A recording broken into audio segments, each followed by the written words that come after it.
मैं वारमी दिल्ली प्रदेश अध्यक्ष आस मोहम्मद कुरैशी ने कहा कि अमेरिका और इजराइल द्वारा ईरान पर किए गए हमले की वो कड़ी निंदा करते हैं।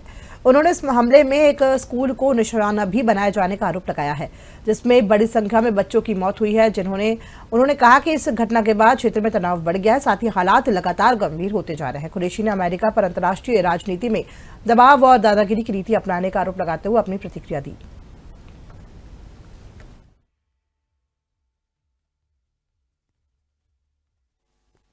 इस वक्त मैं मौजूद हूँ मेव आर्मी दिल्ली अध्यक्ष आस मोहम्मद कुरैशी साहब के पास, और हम जानते हैं कि जो अभी अमेरिका इजराइल के माध्यम से जो ईरान पे जो हमला हुआ, खामेनी साहब की मौत के बाद जो जंग रुकने का नाम नहीं ले रहे, जो मासूमों का 150 बच्चों की जान गई है, उसके बाद ईरान ने जो कसम खाई है कि हम मर मिटेंगे कफन बांध के, उसका ये जानते हैं आस मोहम्मद कुरैशी से कि जंग रुकने वाली है या बढ़ने वाली है। शुक्रिया नाजिम साहब, आपने आकर हमारे भी एक विचार जानना चाहा, उसके लिए बहुत बहुत शुक्रिया।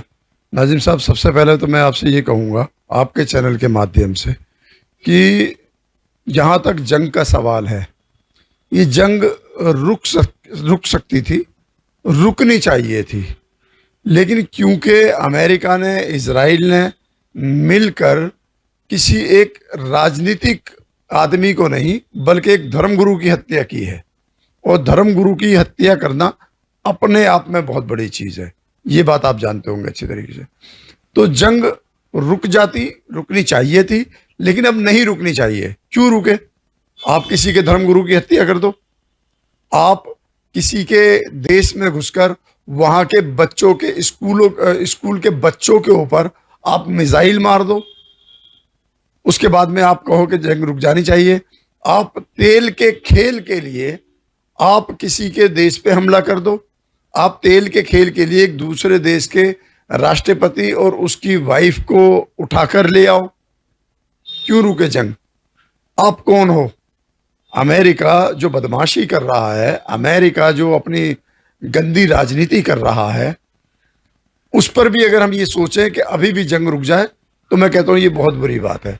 अब तो हालात ये आ गए हैं कि अमेरिका की दादागिरी को ख़त्म करने के लिए, इजराइल की बदमाशी को ख़त्म करने के लिए इस जंग को नहीं रुकना चाहिए, और इस जंग को अभी और बढ़ना चाहिए जब तक कि इजराइल कंप्लीट तरीके से ख़त्म ना हो जाए और अमेरिका पूरी तरीके से बर्बाद ना हो जाए। तो मैं तो यही कहूँगा इसमें बार बार, जैसे कि अभी सुप्रीम कोर्ट, अमेरिका के सुप्रीम कोर्ट में उसके खिलाफ डोनाल्ड ट्रंप के खिलाफ सबूतें आई थी, उसके पब्लिसिटी ख़त्म होते हुए कुछ सूत्रों के हवाले से जो खबर आ रही कि उसकी पॉपुलैरिटी और सुप्रीम कोर्ट का जो फैसला था उसको लेके ये ईरान पर हमला किया गया है। बिल्कुल ठीक बात है। ये ईरान पर हमला एक सोची समझी हुई साजिश है। साजिश का हिस्सा जो वो एप्स्टीन फाइल है, उस एप्स्टीन फाइल के किस्सों को दबाने के लिए, क्योंकि उसमें इजराइल के राष्ट्रपति का भी नाम है, अमेरिका के का भी नाम है, नाम तो और बहुत सारे लोगों के हैं, वक्त आने पर मैं आपको और बताऊंगा, और सारा ज़माना जानता है कि नाम किस किस के हैं। तो क्योंकि इन सब के नाम हैं, उस एप्स्टीन फाइल को दबाने के लिए और तेल को अपने कब्जे में लेने के लिए, और अमेरिका क्योंकि शुरू से अपनी आदतों से मजबूर रहा है, वो हर देश को केवल अपने कब्जे में चाहता है, हर देश को अपना गुलाम चाहता है, इसलिए ये सारे का सारा खेल हुआ है। आप देखिएगा बाकी के देश जो उसका साथ दे रहे हैं, मुझे ये बात बताने में बिल्कुल भी हिचक नहीं है, उन सब के राष्ट्रीय राजनायकों का, उन सब के प्रेसिडेंट या प्रधानमंत्री जो भी उसमें उन देशों में हैं, उन सब का एप्स्टीन फाइल में पूरा बराबर का हाथ है। वो सारे के सारे लोग उसमें शामिल हैं जिनके भी नाम उस एप्स्टीन फाइल में हैं। तो ये जो खेल है, ये तेल का और एप्स्टीन फाइल का खेल है। उसी के लिए इन्होंने जो किसी के धर्मगुरु को मार दिया, किसी के क्या मुस्लिम्स के एक बड़े धर्मगुरु को मार दिया। मुस्लिम से नफरत इन्हें इस लेवल पर ले आई कि अब ये कोशिश करते हैं कि किसी के भी धर्मगुरु के लिए इनकी इज्जत, इनके लिए कोई बड़ी बात नहीं है।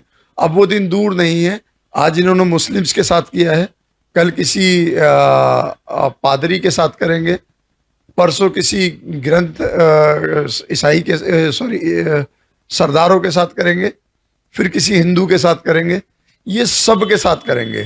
तो मैं तो कहूँगा दुनिया के तमाम लोगों से कि अगर आपने अपने धर्म को भी बचाना है, आपने इस दुनिया में रहकर इंसानियत को भी बचाना है, आपने इस दुनिया में रहकर एजुकेशन को भी कंप्लीट करना है, तो ऐसे लोगों को अब छोड़ा ना जाए, यही कहना चाहूँगा। जैसे कि ईरान का और भारत का रिश्ता बेहतर रहा है, 60% तेल का आयात इंडिया को आता है, लेकिन कुछ लोग यहाँ कहना है कि अमेरिका या इजराइल मार रहा है उसको, ईरान को, तो और अच्छा कर रहा है, तो इस क्या किस नज़र से देखते हैं? देखिए, ये तो आप जो बात कर रहे हैं, ये कह रहे हैं कुछ गंदे अंडों की, मैं उन्हें गंदे अंडे कहता हूँ। जो अंडे गंदे हो जाते हैं और उसके बाद में उनका कोई मामला नहीं होता ना, और वो फिर भी पैदा हो जाते हैं, ये ऐसे लोग कर रहे हैं।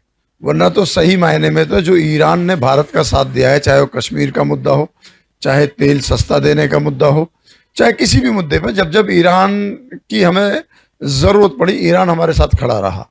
ये सब लोगों को नहीं पता है बात, और कुछों को पता है तो वो दबाना चाह रहे हैं।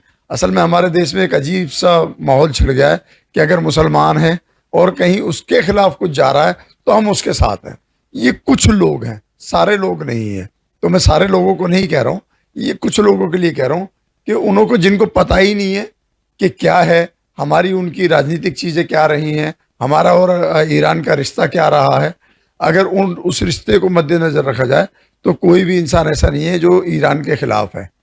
ये कुछ गंदे अंडे हैं जो इस तरीके की हवा बना रहे हैं, बनाने की कोशिश कर रहे हैं, उनको बनाने दीजिए।